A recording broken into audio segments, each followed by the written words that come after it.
Good evening. You're listening live to the Xtreme Movie Show. I am your host, Ron, broadcasting to you from the Pinos Palace, just west of Orlando, Florida. I have here with me tonight in the Xtreme Studios the young 20-something Professor Pixel, and tonight we're continuing our first watch ever of Columbo. We are on season 4. I believe it's episode 5, Playback. Not to be confused with Payback.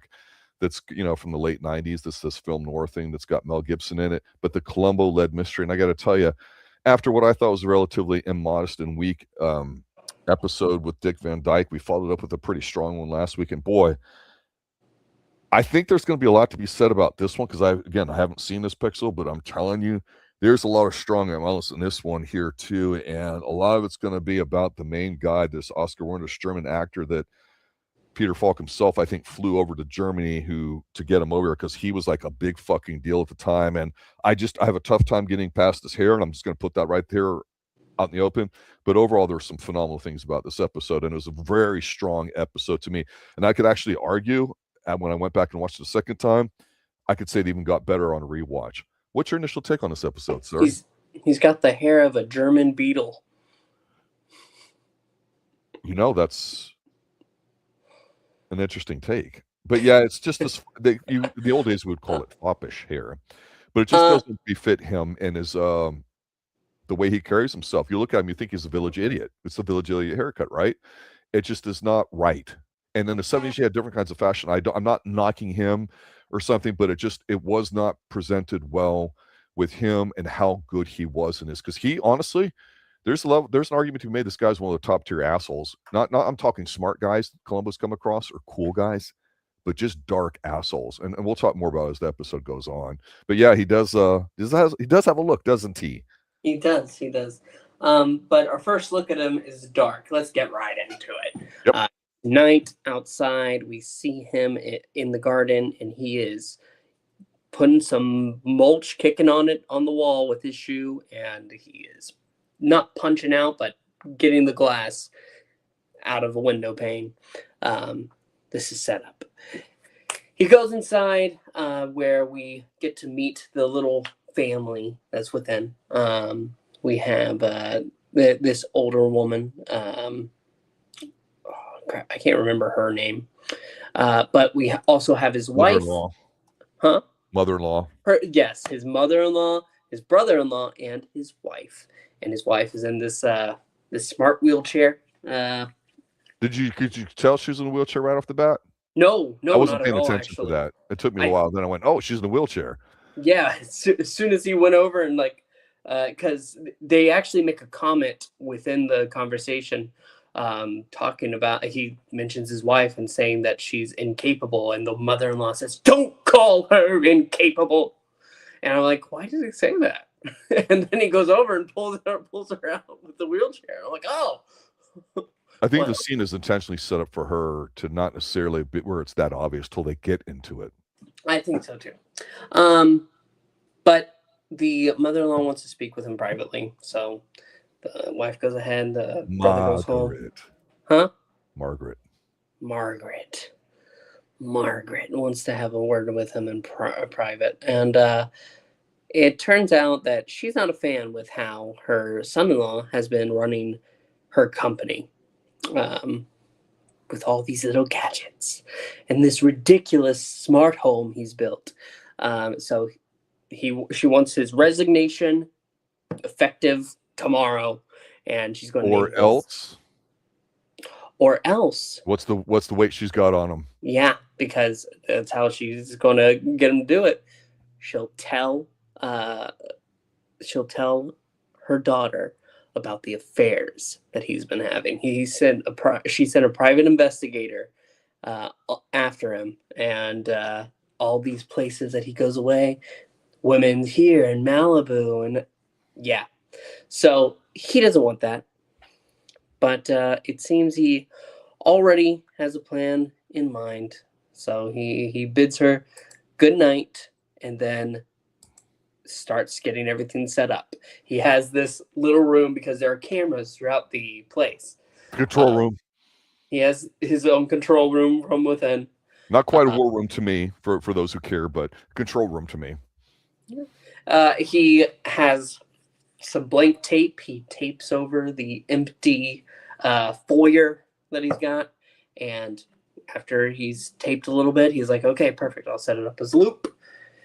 And using that, he's able to he pushes over a pot. The mother's about to go to bed. She hears that, turns around, goes towards it, and there he is, standing in a dark corner where the camera won't see him. Shoots her, she falls, and immediately he's into action. He gets it set to a timer. He goes out the front door. Oh, it's a 9:14 or 9:13, and he's going to a party.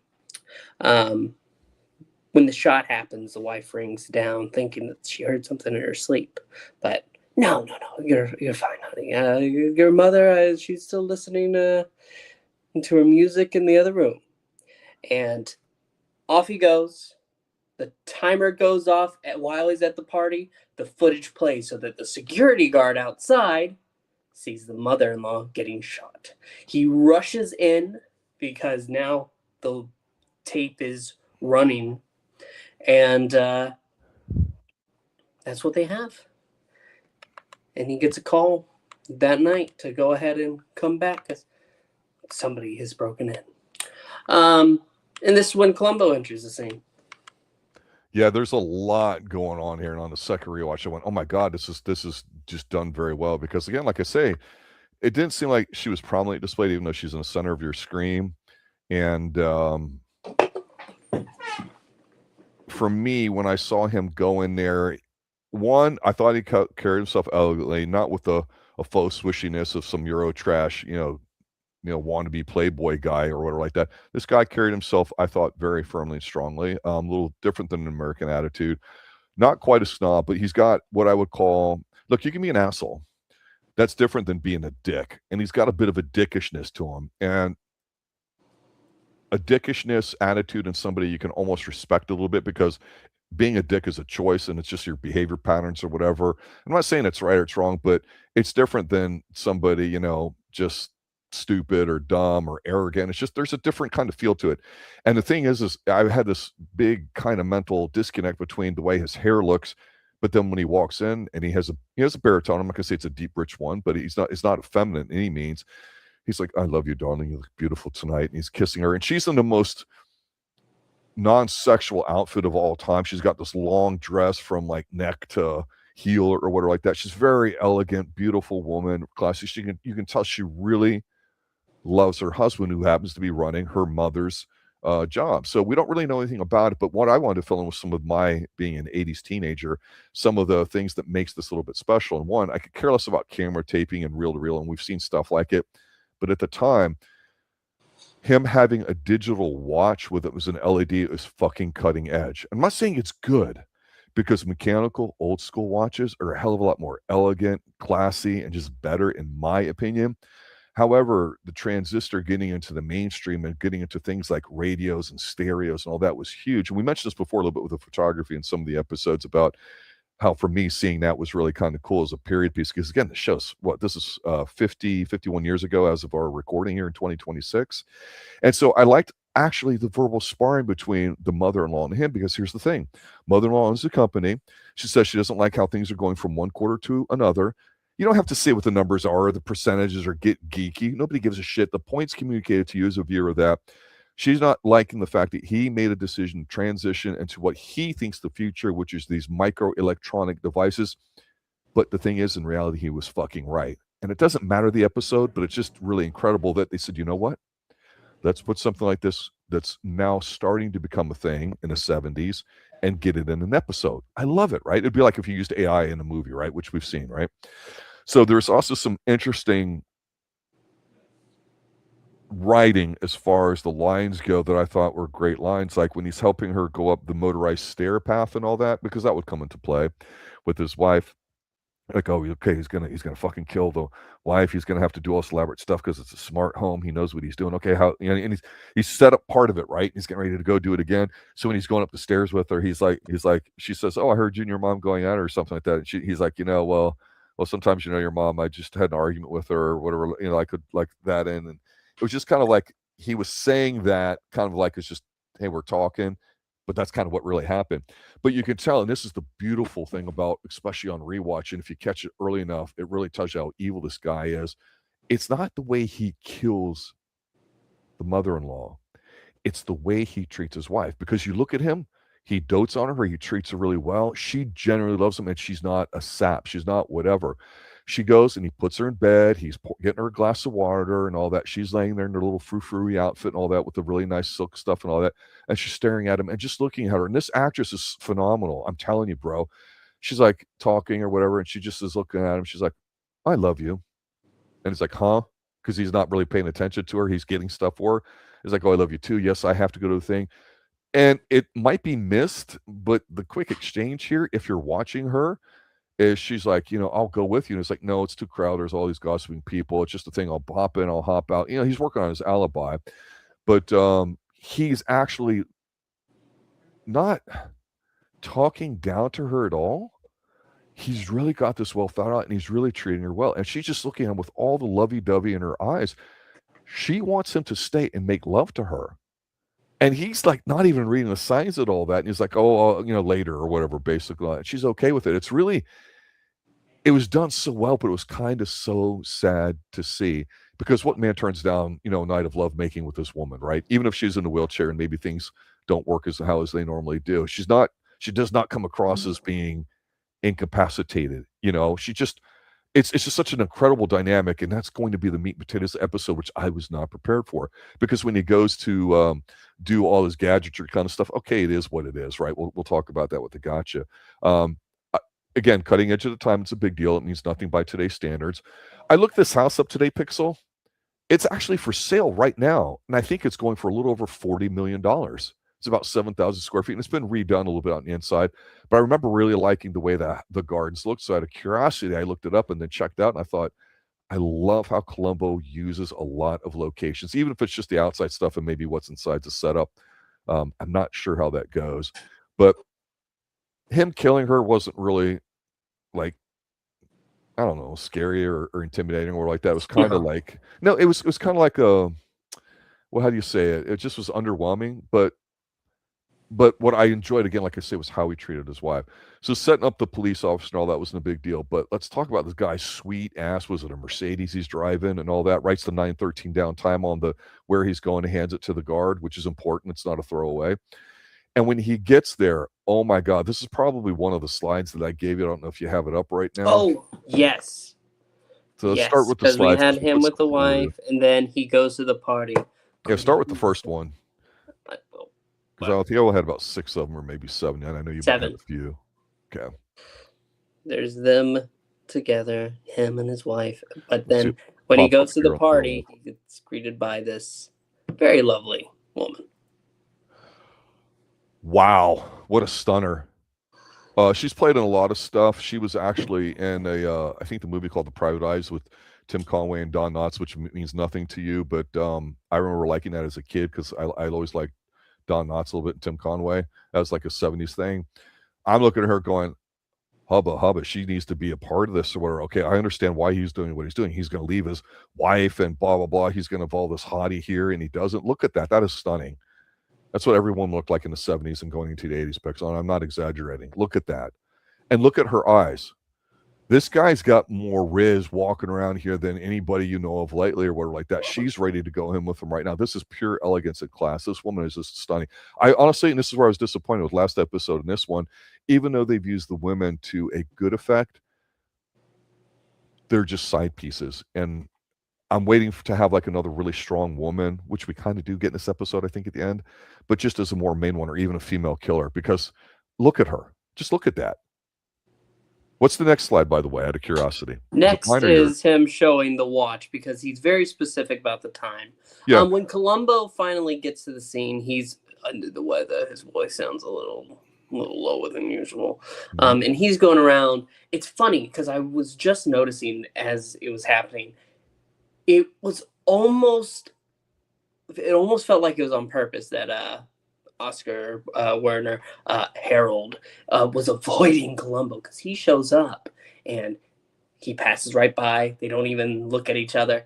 And then That's the second, really he good goes to the observation. wife Yes, as I like that. Columbo's getting addressed, and then Columbo finally goes to talk to the wife, and the guy's gone. He's gone. Mm-hmm. What could it be? But finally, he does get to speak with Mr. Van Wyck, and he says, "Oh yes, well, I left about 9:13, and I know because I have this," and he shows his fancy watch. I'm telling well, that was the cutting edge of the time. You press the button, you have a little battery built into it, you press it and it comes out. But most watches for men, Pixel, back in the day were basically gold, because what you do is you would match up your accoutrement, if you will, your watch and your belt. So you'd have a square belt face, not round, because round's feminine, and you would have usually a square-faced watch or rectangular, usually gold or gold-plated, like what he's got, and it does match what he has. And you would match up your cuffs to that too. See how he's got the cufflinks there on the end, and he's dressed well. He's got the half-inch tailored on each side, and that's not what we see a lot. So I always bitch about it because I'm always looking for it. And he's rocking the it's not an ascot. What is it? A cravat there on the neck thing. I always like that with guys. You never see that anymore. So he's, again, that hair is just atrocious. I just no, I'm really not trying to make fun of the guy, because if you take that away from here, this guy's probably in the top 3 of bad guys of all time. He's that good, because the observation you made about him not even giving a flying fuck about Columbo being there or whoever's there and walking past him, we almost never see that. So despite his looks, or maybe because of that, it was hard to take him seriously at first, but sometimes these behaviors, the way he placates his wife, the way he ignores Columbo, I'm going, you know what? This actor that got pulled over from Europe, who was a big deal at the time to do this episode, he's taking a really unique approach to it. And you know what? I'm gonna put this on him too, even though it's not a part of the episode. This followed probably one of the strongest performances of any bad guy. I'm not going to say the best guy, but in terms of performances with Patrick McGowan in the last episode, are you fucking kidding me? Wow, how hard would it be to follow with that? I almost thought for sure if they were going to have a female villain, it would be in this episode, just as a contrast, right? But this guy's not automatically shitty or what like that. But that's why I like it. I know it sounds odd, lieutenants, but I have this special watch. He's not interested at all in sharing or trying to help Columbo out. That's the amazing about it. He doesn't care. That's what makes him unique with that. I thought it was really interesting, because this doesn't seem like much of a scene, but it sets up the way he is the rest of the episode. Perfect observation on your part, sir. Well, here's the thing, and he goes ahead and he starts giving, because he's speaking to Columbo, shows the watch, and he explains, "Oh, well, we have cameras," and he shows the room, and he says that the camera is facing the safe. This safe that at first glance you're not even going to know it's there. Right, because he's got it hidden behind a panel or something, I think. Yeah, it's a wall panel that you have to press to go ahead and get it to open. Otherwise, it looks like it's just a part of the wall. Part of that suspension of disbelief, the fact that they go ahead and have, oh well, we were expecting a robbery, not a murderer. What a great fucking line. But that's so ridiculous. Your safe, unless it's somebody who knows about the safe, they're not going to be there for that.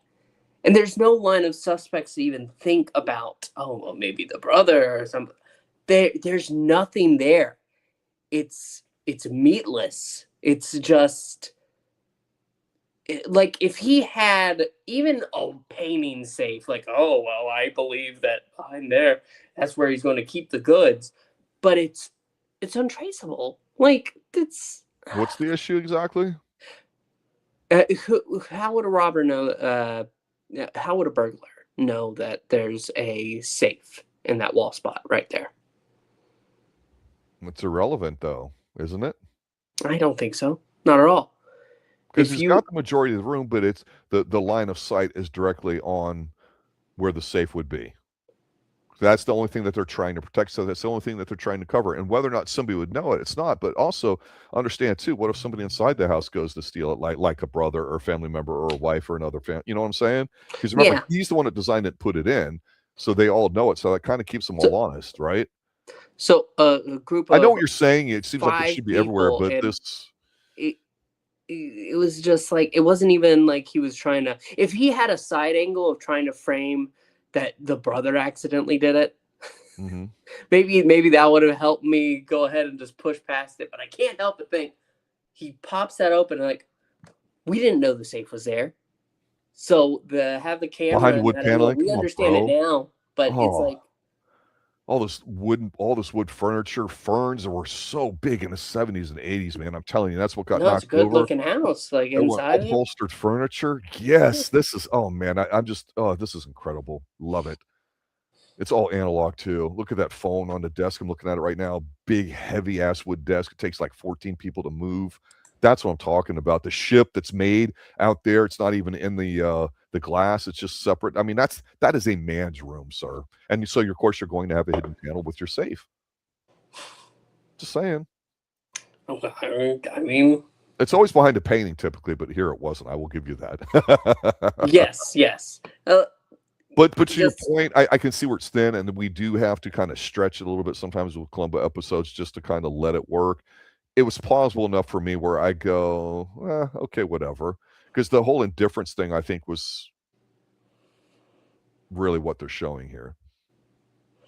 yeah. Well, And it's a way to basically say, fuck you, Columbo. we get to the next morning.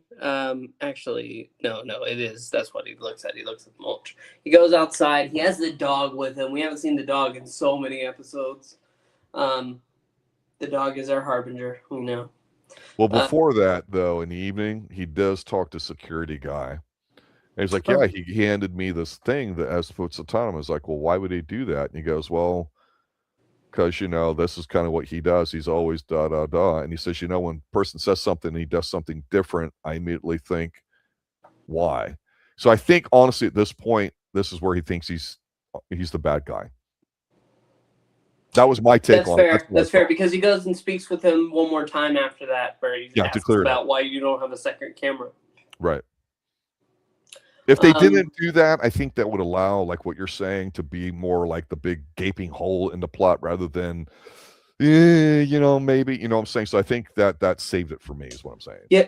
You know what's funny in the morning, though? When Columbo's back, he has the dog. You stay there, and the dog's barking up a storm. Columbo goes around, and we see Van Wyck come out, of course. And he looks at the car, and he looks so pissed off, like utterly annoyed, and walks around the house to go find Columbo. That's a sweet convertible yellow Mercedes. God damn, that's a good looking car. Man, top down and everything. The leather briefcase, because if it's man, you gotta have a leather briefcase, right?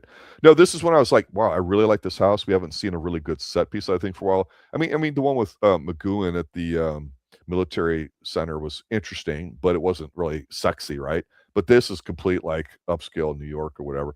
But yeah, this is the thing that annoys me with Columbo is it's like, get the fuck off my lawn, bro. Get off my lawn.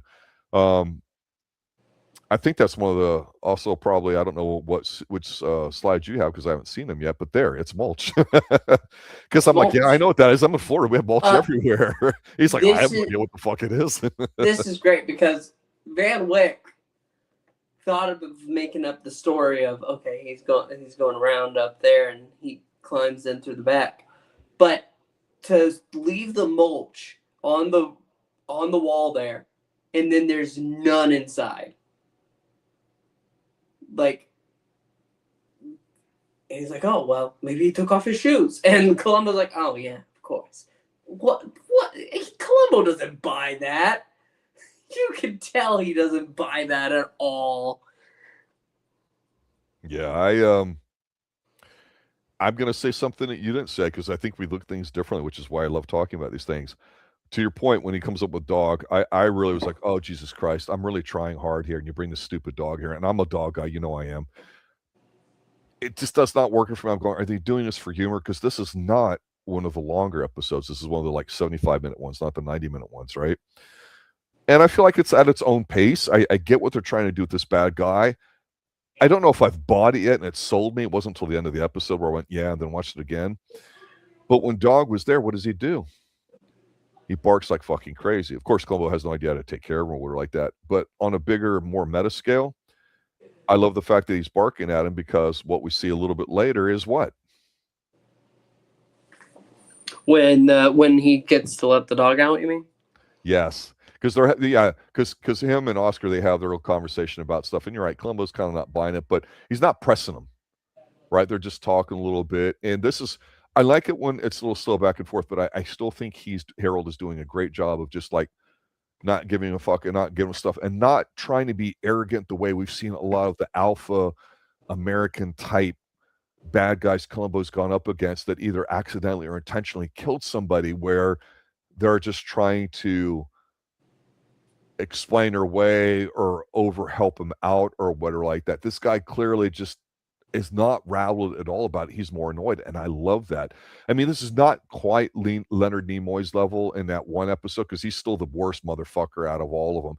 But to this point, I'm going, okay, this is pretty good. But what does Dog do when he lets Dog out and he goes to leave? Of course, he's going to go, take a leak or whatever like that. Columbo finds him, and where does he find him? With the wife out back with the flowers. This is perfect because what do dogs do? They do sense evil, and she's like loving on a sweet one. This is I think one of the most powerful scene probably in this episode. The way they're talking about it, because this is a natural, believable conversation. I'm sorry, he jumps up on people. Oh, don't apologize, and whatever. And I just think this actress, I think it's Gena Rowlands. I forgot what she's been in and stuff like that. Again, it's been 50 plus years. Before I give you my 2 cents on there, did you have any thoughts about this exchange between these two? I think the most that I collect from this is the information that he gets about her talking about, like, oh, well, no, I didn't hear anything. I did wake up, and I called down, but my husband was still there. And I must have been I remember having a terrible dream, but I woke up and I saw my, I think she said towel, and then my clown in my chair, and everything was okay. I was like, what clown in your chair, lady? Because families used to have handmade porcelain dolls and stuff like that, and that was a big fucking deal, bro. And honestly, when's the last time we've talked about scary dolls? And I'm a big scary doll fan. I really am, because they're creepy and weird, and we don't talk about them enough here on Xtreme Movie Show. But that's going to be pertinent later on. But obviously, you're not wowed by it. No. Well, no. It was just such a wild thing because I missed it. I missed any giant clown in a chair. I didn't either. I did too until later. You're right. So maybe but then we get. Don't go past the scene because I've got some feedback. No, we're not going past the scene. We get him going to the art gallery. All right, so hold on. This whole thing is the entire episode because she's a beautiful woman. She's very strong. Women are never direct, and you can't be direct with women. Yeah, I mean, it's good that guys, hey, what's up? What's going on? Fine, good, whatever. One word answers. We're direct. Women are not that way. So this whole conversation is 100% believable. Not only did the dog bark at the evil bad guy, he finds the good human, which is her. Columbo comes up, and like you said, he's a little bit under the weather, which I'd kind of forgotten about or whatever. It wasn't necessarily pertinent, but it allows something to happen here. So they're having all the information that's going to happen between these two is not the reason why the scene is written, because that information that you accurately conveyed is going to be in it. The question is, how do you go about doing it? She's the wife. She's out there by herself, waiting to do something with her husband. She's like, you don't have to tiptoe around me. And she says it in a kind of nice, polite way. And they're talking. He's got a cold, and she notices that in him. So she sees something in him. So she's taking care of his needs. She's cutting flowers there. She's giving it to him for his wife. They're having this nice exchange about honey and lemon in the tea. They're doing all the little niceties and dainties that a good human being would do, and especially a properly raised woman. I know that sounds kind of old school, and a lot of new school people think, oh, that's bullshit. She's crippled in a wheelchair and she's got nothing better to do. It's not like that at all to me. I see it as completely different. I see her as completely 100% as elegant as Harold appears to be, at least the way he carries himself. I didn't even get any jealousy necessarily about what was going on between them, like, oh, he's cheating on me or like that. But the thing is she has such a heart-to-heart with Columbo, not necessarily about the facts that you mentioned here too, because this thing with Columbo, he knows how to listen, but he's great with the women because it's not about, oh, I think I woke up, I did, which becomes important because he did drug her. He gave her a sleeping pill, and she mentions it, right? So it's not like if you didn't catch that at the beginning when he's pouring her the water and all that, you're like, oh, he's fucking drugging her ass, because that's what it is, right? It's just that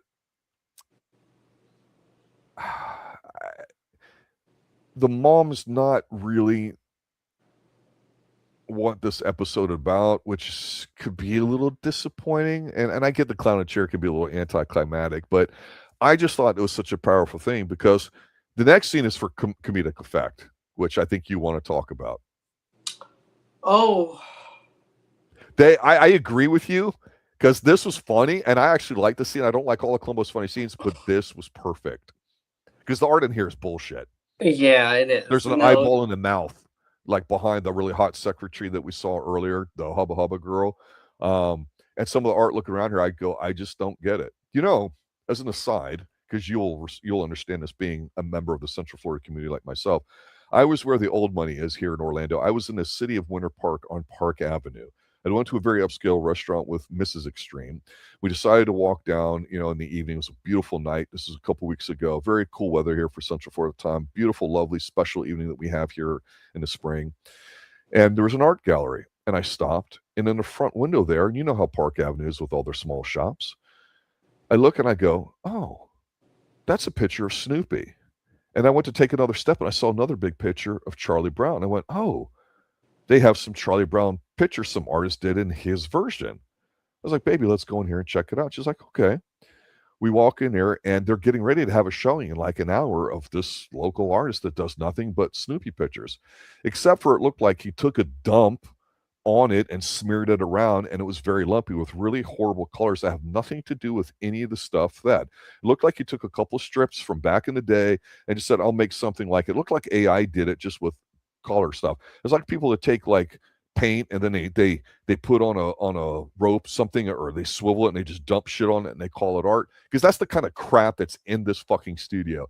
So not only was harassed by everybody that they want to like financially check you out. So, do you collect? I'm like, I have a few pieces. Well, blah, blah, blah, blah, blah. And so this whole scene is 100% spot on. Even though it's fun, this is how it is, bro. Oh, I love it. Because what's the one piece there? Let me see. Because I don't know my French. I don't speak Paris talk. But $1,200. It's some piece that looks like a piece of crap. It says Esprit d'un chimor, which means the ghost of a dead dog. However, it does not end there, sir. Where does it end? It ends with him asking. He turns to the end and he notices something up. And what is that? Well, that's that is the ventilator for our air conditioning. Oh, you could tell it was. That's good.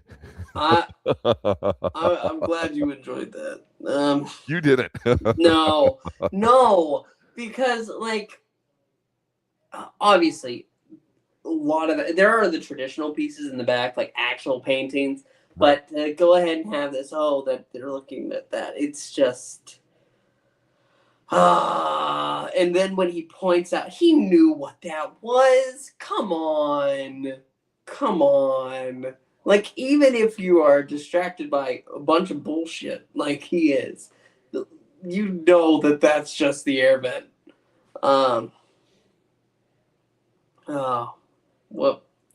Whatever. He gets the piece of information that he needed when he got the call. I'm shocked that I enjoyed that and you didn't. I really am, because most of this stuff, especially with dog, I would not like. It would piss me off, but it worked for me, bro. It really, really did.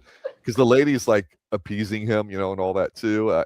And I honestly thought for a split second that maybe they might have brought in the hottie here as a part of it, but it clearly wasn't to be. So alas, we won't see her again.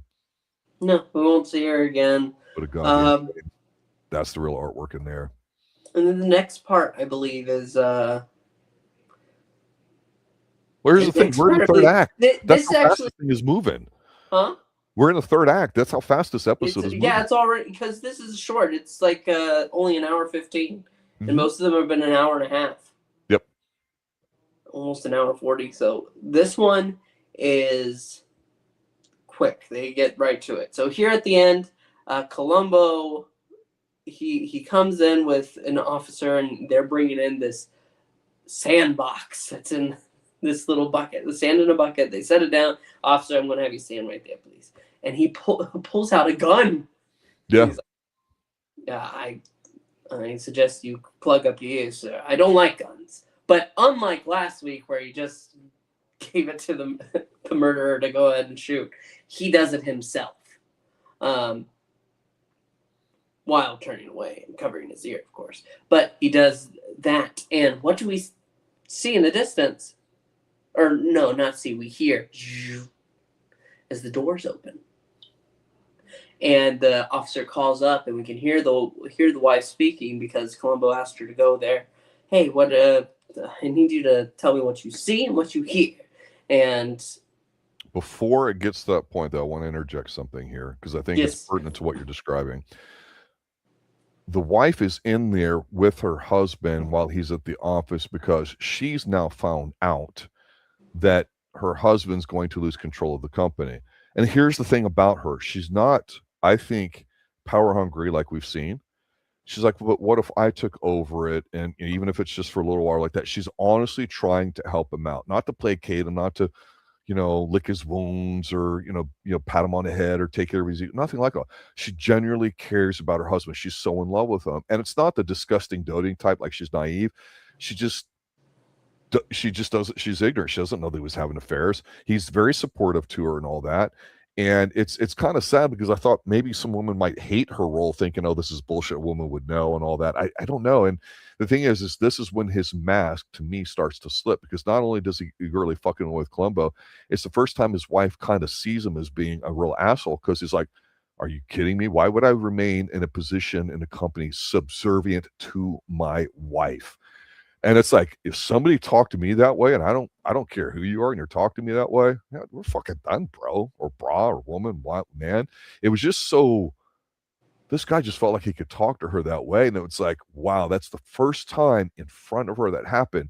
So this is the beauty of the shot, because it's not a sexy episode with the scenes, but this is when Columbo's coming in, she's wheeling herself out, and nobody's paying attention to her. She's completely hurt. And then they're going through the whole shooting thing, and he's pissed because, to your point, he's just annoyed that Columbo's there and he's not really explaining anything to her. He's letting him do all the talking and all that too. And he's like, what are you trying to prove here? It's beautiful on his part. It's something we have not seen before in a Columbo episode. Because remember, I think we skipped over mentioning early on, cameras can run, or something electronic can run 24 hours. But sometimes you usually use a sensor, whether it's light or sound or heat or some combination of it, for it to actually activate, right? So you have responders, transponders, these sorts of things that may send and or receive signals. And he had explained that to Columbo, and that's why they only had the one trained on, like you said, you're disappointed it wasn't all of it, but it was just on where the safe would be. And yeah, how would a burglar know that? But it doesn't matter because somebody was sneaking around, it should turn on. So, right, so it should capture anybody moving in that field, unless they knew to go in that back way, whatever. We don't hear that till later. But it's funny, he's like, Columbo, you got to help me. I don't see what the problem is here. He's not giving Columbo anything. This is great. Go ahead. I apologize. So Columbo at this point, and he does the shot. They can hear that. I will explain, so just come with me to the room. They go into the room, and Columbo gets on the bed. Let me explain. You're here, and you're laying down. And this is why you have to be awake, because she's not even certain. And actually, Van Wyck says she doesn't even know if she was awake at that time. Right. He says, but here's how I know, sir. And he's laying down, and the noise, he claps his hand, the door opens, and the clown in the corner gets revealed. And that's why. What do you have against clowns? Because it is a clown. It's not really like no, I don't have anything against clowns. It's a clown, and it's weird. It is odd. Can you imagine going to sleep with the clown right there every night? Yeah. I was defending her, but I can't defend this. But yeah, no. So the door opens. We see that. And it's like, oh, that's how he knows that she woke up. She definitely heard something. stirred her, and she got to see everything. And it had to do with the sound, even though Van Wyck was there at the time. That's the key piece, because she calls down, Van Wyck picks up and says, "Oh yeah, I saw your mother, went up there," and how is that possible? How could that be possible? Because if he was there, then he would have heard the shot. It must have been a noise, must have been something that opened that door, and it seemed like the gun. All I'll say is before we go into a diner and we're watching football as he's eating chili. Yeah, I think the fact that his wife was upset and ends up going to her room, and then they go up to her and do all this, that's just, I don't want to say smart, but I'll say efficient writing, because what I'd mentioned from before, because we see her kind of upset. So what is she? She's not listening to her husband. She's listening to Columbo talk it out. And again, going back to the scene that I referenced with Columbo and her and the dog going through all the polite niceties and all that stuff, they're just having a conversation. He's letting her talk. He would not have had any of that information from her at all unless they, the dog liked her, because the dog's name, we just call it Dog, right? Unless the dog really found her to be a nice woman and they were talking, and he's like, you know what, you're right, I don't have to tiptoe around you and all that too. He's not treating her like, oh my God, you're in the wheelchair, I got to be on pins and needles around her. And that made her feel comfortable to open up. They went through stuff like that. She helped out, talking about the tea and honey with his being sick, and flowers for his wife. She's going to extra yard to be nice. She wants to be involved. She wants to be cared for. She wants to be seen. So it's not pathetical. I just thought she's very old school, nice woman. Like, oh, she's just a really nice woman, polite, just a really good person. And so it was interesting to me that in her world, everything has been nice. I'm not going to say privileged, even though they're in an uber rich house and husband runs the company. I don't get any sense of entitlement at all here. And that's what makes, I think, her acting special. And so to me, her husband, talk about being subservient, and she's just completely shocked to the core that she's distraught. And they go up there and she's seeing all that. Now she's like watching Columbo, because even though the conversation was between Columbo and Harold still hasn't given him anything. So the only way Columbo can get to where he's going is through this woman, kind of almost accidentally. And we do get a little bit of that because, again, we know when he goes in the bar or he sees a kid tying his shoe in a hospital, we're going to get what I call that flash of insight where something puts and ties everything together. Because the big issue here is the discrepancy between, was it 9/13 that he's set up as being the killing, the time he left versus the actual time of 9/30, and him going through these proofs in front of everybody is just to let the woman know he's right. So the only way that could have happened is blah, blah, blah. But he needs one more little thing to kind of seal the deal, as it were. But this is when the wheels are coming off, because this is almost like the end of the episode, if you think about it. And the fact that they don't have great technical detail about how everything works, I think is smart. But he hasn't been eating a lot. We haven't seen him with that in a lot of shows, but he is watching a football game. But what happens in a football game here that gives him a thought? Do you know? Well, they go ahead and show a playback. What's a playback, sir? Where they rewind the footage and they go ahead and enhance it, so that way you can see the play up close and personal. And in that, he gets the idea to call the not the police lab, but go down to the actual company and split it at an exact moment, and he plays it at the exact same time so he can see what might be different from the time she was shot to the time that the guard comes in. Mm-hmm. And he gets it. He shows up. We don't see it. I didn't see it. Did you? No, not until it gets pointed out. And actually, I was watching with my my younger brother, and that was one of his problems with it. He liked it. He liked the episode, but to have it go ahead and have it where it's, zoom in right there, and it zooms in, and it's clearly not the same camera. Yeah. And especially at that time, in that day and age, that bothered him. But yeah, so Columbo shows up with an officer, and he asks Van Wyck to show the footage. They sit there, they get it set up, and he shows what's different, and he gets it zoomed in. The invitation. the invitation to the party, his alibi. It is in in the shot when the mother is shot. And then it stops. And the guard comes in. It is gone. And at that point, he goes into a spiral and is like, tell the detective that it wasn't me. Tell him. And she says, no. And that's the end of our episode. I mean, he also does go with the officer. He's not going to get arrested. He doesn't want to get cuffed. He's, no, not like this. And he just follows along. Fucking grade A plus brilliant stuff here, bro. I've said before that sometimes, and I keep referencing the Dick Van Dyke episode because that's the weak one to me in this season. I know a lot of people have praise for it. The way a writer and a director chooses to go about their stuff, we have to accept it and believe it, whether we like it or not. And I've said sometimes you get something that does everything right, doesn't do anything wrong. It's okay, but if it's not entertaining, whatever. And sometimes you go, it wasn't that good, but the way they did it made it special, or they had a great scene or whatever. I don't know. For me, the mother-in-law dying early on really kind of almost meant nothing to me. Like, I'd be like, oh, I wish that bitch got it, look bad. Like, some people I'm like glad they're dead, right? Honestly. And the old Port of Storm comes to mind here too with his brother, I want to see Donald Pleasance whack his ass. I think too here, even though she had told him, hey, I'm going to basically, tell my daughter that you're fucking around on her and she's in a wheelchair. How do you think that's going to go, bro? Yeah, I'm kicking you off. Here's what you're going to do. I get it. I don't have any problem with that. But him being a playboy, not only did I not kind of believe it at first, but now I could believe it with watching him. The actress Trish Noble, who plays Marcy or whatever her name is, the hottie that I mentioned and all that, they didn't use her as like an alibi like we've saw in some other previous episodes where other women start to be a part of it.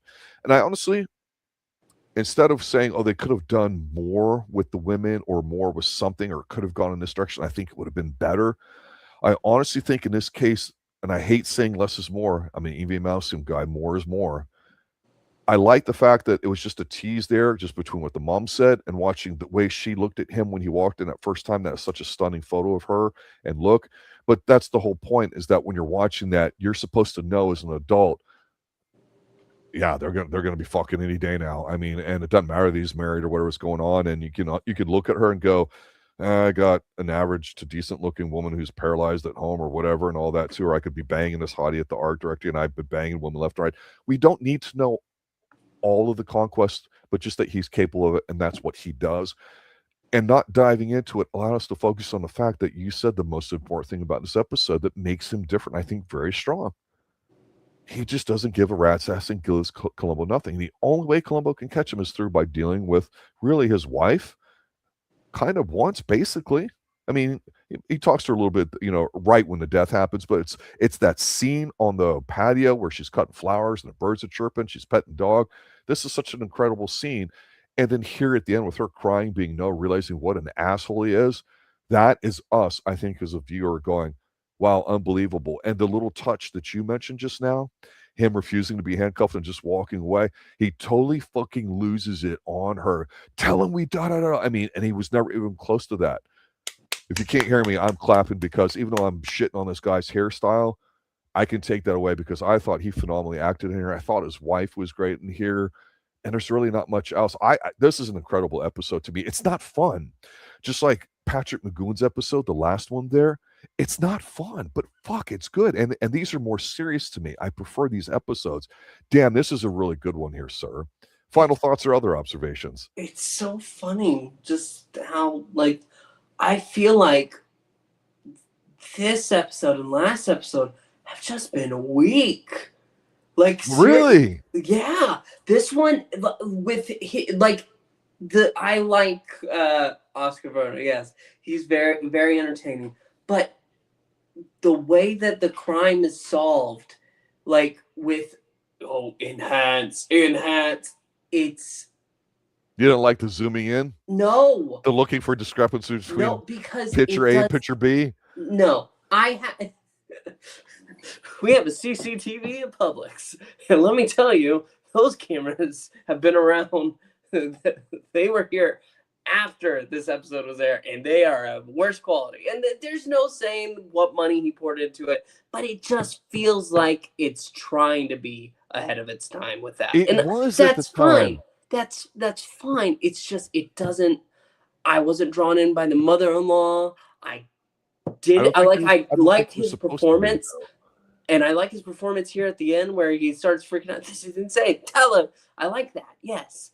But the actual mystery itself feels weak. Just like the last one where you had him solve it with a feather. It's I don't know. I know you don't like that Dick Van Dyke episode, but for me, that was the last well, no. Patrick McGowan was after that. So Patrick McGowan's was the last really good episode. But the Dick Van Dyke one was good for me too. Like the actual mystery of how it's set up for Columbo to discover. I liked that in comparison to this last one and the one before. I'm just I'm shocked how different we're viewing these. Man, yeah, so I think what it is and this is something we'll talk about later in another stream because when we finish up all these episodes in this season, we'll go back and rank them all and talk about them. And at some point, we'll talk about what we think makes an episode work. And there's lots of different things, right? Fun versus seriousness versus coolness factor of just things or whatever. Like everybody to me loves Jack Cassidy. I think he's phenomenal. I can't wait to see him again. And Robert Colt maybe. And it's just to me, your story is your story, and it's the template, right? We know what it is for the most part.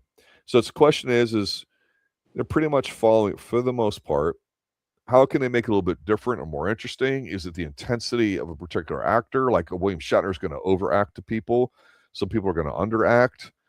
I think this guy brought a completely different vibe to it. So I'm looking at how well they did their performance. But a part of me too is also looking at the special ones are the ones where either they hate each other, really fucking hate each other, or they really, really kind of like each other, or Columbo kind of likes the guy. But any of them that's not on flip sides of the same coin, I think these conversations can be had because I don't give a shit how elaborate the killing is. I think Robert Culp, I think, was in the second or third episode where we have that. I still think about it to this day. It's one of the best shots I've ever seen in television, even to this day, where the woman falls back and like into the glass thing, and we see it in the reflection of his glasses, and it was an accidental murder. I think that's what I think that's the contact lens episode. I look at that and went, man, that's fucking creative. That's cool. That's hip. Right now, we don't have hip going on, even though this was cutting edge at the time. And I know that you look at it and go, oh, that's laughable. I get it. But it's just 2 generations ago. And that's not to excuse it or say it's okay. But the human element, when they get that right between how men and women are, that's universal. It doesn't matter that it's 2 generations ago.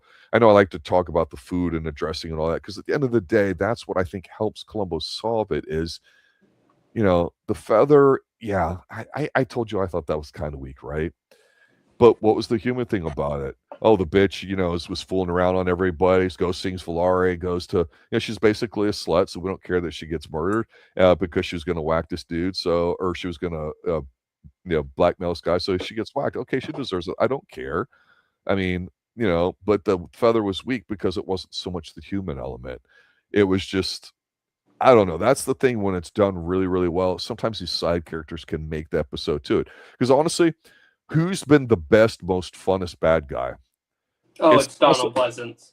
Donald Pleasance. Okay, what about Johnny Cash? Johnny Cash was good. I just rewatched that with a friend of mine yesterday. Because I've been showing him episodes of Columbo.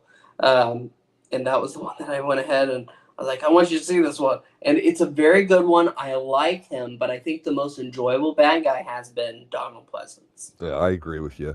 Yeah, but it's interesting here in this episode because this guy, I think I'm giving him a lot of credit. I don't really know him. I think he was in a movie called The Spy Who Came in from the Cold. I think had Richard Burton in it, which is a phenomenal, really dark spy movie from the early 60s during the Cold War.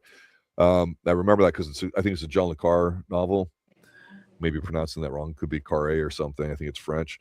It's So I don't know him. Apparently, he had some issues, so it didn't get too much bigger after this episode. I thought the guy was phenomenal. I thought it was a completely different take, and I was really blown away by how great his wife acted in here. I think that really stands out in what would normally to be, I think, a rather pedestrian episode, right? Because it's 75 minutes long. Yeah, we got Dog in here, which is always a negative. But this time, at least Dog served a purpose, being together with her out there on the patio. And thankfully, like I say, sometimes you get a scene in Columbo that's not necessarily the murder or the gotcha. To me, there's something between those two that really has been standing out as the key episode. And that's why when we did the Patrick Magoon episode, I was like, hey, did you get a vibe that he's a closeted gay guy? Because that's a theory. And I think when he said, hey, would you like a cigar and all that, that's when he's defeated. And so sometimes you don't see that the first time. But then, like, again, it's just the way, me being older than you, being an 80s teenager, and you being the young 20-something currently, it's interesting to see those things because you're right. Who gives a fuck about the CCTV and all that? It does seem kind of stupid and lame, but we don't need to dive into it because it's not pertinent. It's the fact that this guy's so good at what he does. He was running the company well. Maybe he feels like he doesn't deserve to be fired, so he's going to whack his mother-in-law and blah, blah, blah. But they just portrayed him as being cold and incalculable. I mean, this guy's really, really strong, and it's amazing because, yeah, I feel like we've been on opposite sides on many of the episodes here in season 4. Anything else? One more thing. No, got nothing. I see what you did there too. All right, ladies and gentlemen, thank you for watching. Thank you for tuning in and retweeting out the link for it. Next week, Wednesday night, live, 9 p.m., we'll be doing the final episode of season. This will be what, episode 6, I think? I think that's the last one. Yep. And then a week after that, we'll be doing our season review and putting them in order. We'll be live Sunday night, 7 p.m. Eastern. Miami Vice episode 6, I think it is as well. Calderon's Return. It's part 2 of season 1. RDV and I will be reviewing that. And then we've got Tuesday night, 8 p.m. Eastern with a action movie to be determined. So I'll see you guys then. Thank you for watching, listening, tuning in here to the Xtreme Movie Show. Good night now. Good night.